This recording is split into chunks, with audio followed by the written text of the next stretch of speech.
Hello friends, હું છું Nitaben cooking ચેનલથી. મારી ચેનલમાં ફ્રેન્ડ્સ તમારું ખૂબ ખૂબ સ્વાગત છે. આજે હું તમારી સાથે શેર કરીશ કંદોઈ બનાવે તેવા જ લસણિયા સેવ મમરા. તો ફ્રેન્ડ્સ, રેસીપી બનાવતા પહેલાં તમને મારી આ રેસીપી ગમે તો લાઈક અને શેર કરજો, અને મારી ચેનલને હજી સુધી તમે સબસ્ક્રાઈબ ન કરી હોય તો સબસ્ક્રાઈબ કરજો અને બેલ આઇકન પ્રેસ કરજો, જેથી નવી નવી રેસીપીના નોટિફિકેશન તમને મળતા રહે. તો ફ્રેન્ડ્સ, ચાલો બનાવીએ. ફ્રેન્ડ્સ, આપણે લસણિયા સેવ મમરા બનાવવા છે, તો એના માટે એક નાનો ગાંઠિયો લસણનો ફોલેલો છે, અથવા તો તમે 10-12 કળી મોટી લસણની એવી રીતે તમારે આટલું વધતું ઓછું પ્રમાણ આનું પણ કરી શકો છો. એટલું લસણ લેવાનું છે. અને અડધી આપણે રેગ્યુલર જે ચમચી હોય છે એ અડધી ચમચી આપણે કાશ્મીરી મરચું એડ કરશું, અને અડધી ચમચી આપણે રેશમ પટ્ટા મરચું એડ કરશું. એ બંને એટલે કલર પણ આવશે અને તીખાશ પણ આવશે. અને આપણે મમરામાં નિમક નાખવું નથી, એટલે આમાં જ આપણે ચટણીમાં નિમકને એડ કરી દઈશું. તો અડધી ચમચી આપણે નિમક એડ કરશું. અને આ આપણે લસણવાળી ચટણી આની બનાવી લેશું, આને પીસી લેશું. આને આવું દરદરું જ પીસવાનું છે, વધારે ફાઇન પેસ્ટ કરવાની નથી. આપણે આમ લસણ આખા પાકું દેખાય એવું જ આપણે પીસવાનું છે. તો આને આપણે એક પ્લેટમાં, એક વાટકીમાં કાઢી લઈએ.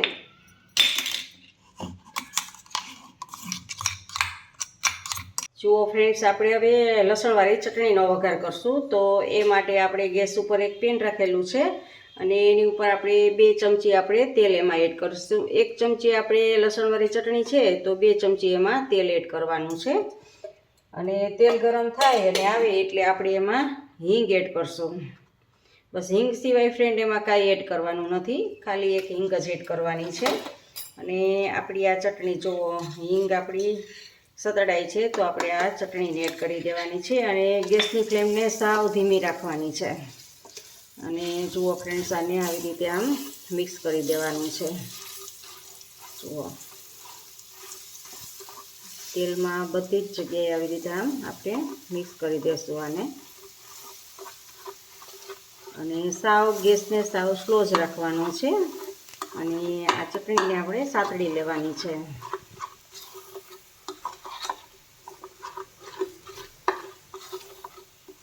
જુઓ,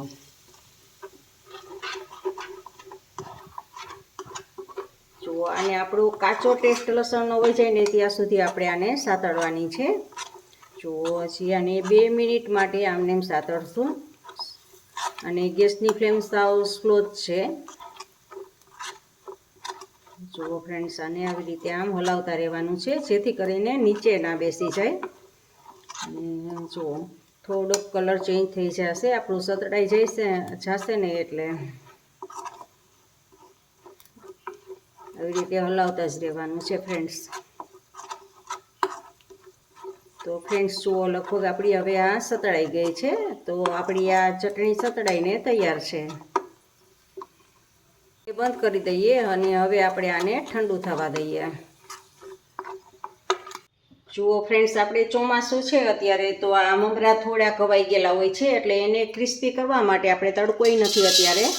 તો આપણે એક વાસણને ગરમ કરી લીધું છે, પછી ગેસને આપણે ઓફ કરી દીધો છે. વાસણ ગરમ થઈ જાય એટલે, અને આને આવી જ રીતે ગરમ વાસણમાં હલાવી લેવાનું છે, જેથી કરીને આપણા મમરા છે એ બધા જ ક્રિસ્પી થઈ જશે એકદમ. તો જુઓ ફ્રેન્ડ્સ, આવી રીતે 2 મિનિટ સુધી હલાવવાનું છે. આપણું વાસણ ગરમ છે અને ગેસને આપણે બંધ કરી દીધો છે. જુઓ ફ્રેન્ડ્સ, આ જુઓ આપણા મમરા એકદમ ક્રિસ્પી થઈ ગયા છે. જુઓ, તો હવે આપણે આને ઉતારી લઈએ. જુઓ ફ્રેન્ડ્સ, તેલ આવી જાય એટલે આપણે આમાં મમરા એડ કરવાના છે. આવી રીતે મમરાને આપણે ફ્રાય કરી લેવાના છે.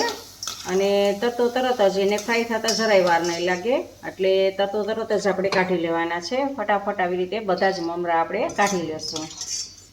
તો જુઓ ફ્રેન્ડ્સ, આવી રીતે કરી લેવાનું છે આપણે. અને વઘારવાના નથી હોતા, ફ્રાય કરવાના છે. આ જ આપણી સાચી રીત આ જ છે. લસણિયા મમરા કરીએ ને તો એને વઘારવાના ના હોય. વઘારે છે ને એ રીત સાચી નથી હોતી. તો આવી રીતે ફ્રાય કરીને આપણા મમરા એ સાચી રીત છે.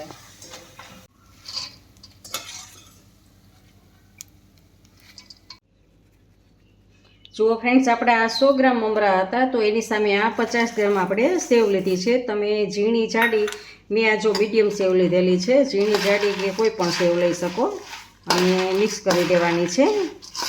જુઓ આવી રીતે આમ આપણે મિક્સ કરી દઈશું. અને હજી ગરમ ગરમ જ હોય ત્યાં જ આપણે આ લસણવાળી ચટણી છે એને પણ એમાં એડ કરી દેવાની છે. જુઓ ફ્રેન્ડ્સ, આ ચટણીને આમાં આપણે એડ કરશું. અને વધેલું આ છે એને આપણે આમાં મમરાને નાખશું, એટલે આમાંથી બધું જ આવી જાય.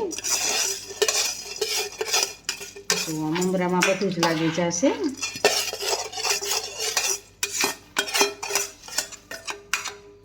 અને આ સારી રીતે ચટણીને આમાં મિક્સ કરી દેવાની છે.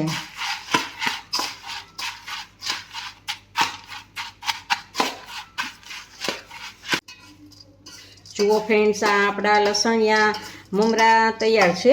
એકદમ સરસ. જો કંદોઈ કરે ને એવા જ છે. કંદોઈ છે ને એ વઘારતા નથી, એ મમરાને ફ્રાય કરીને જ આપણા આ લસણિયા મમરા બનાવે છે. અને એનો ટેસ્ટ એક અલગ જ હોય છે ફ્રેન્ડ્સ. અને જુઓ તમે, આ એકદમ સ્પાઇસી, ચટપટા અને મજેદાર એવા આપણા લસણિયા. વરસાદ વરસતો હોય અને જો આવા લસણિયા મમરા તમને તાજે તાજા ગરમ ગરમ મળી જાય તો ખાવાની મજા જ પડી જાય. તો ફ્રેન્ડ્સ, આપણા લસણિયા મમરા તૈયાર છે.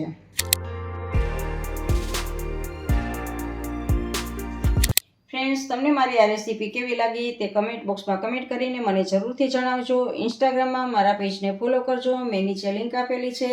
તમને મારી આ રેસીપી ગમે તો લાઈક કરીને તમારા ફેમિલી મેમ્બર્સ અને ગ્રુપમાં શેર કરજો. અને મારી ચેનલને સબસ્ક્રાઈબ કરવાનું ભૂલતા નહીં. આવજો, બાય. ફરી મળીએ નવી રેસીપી સાથે.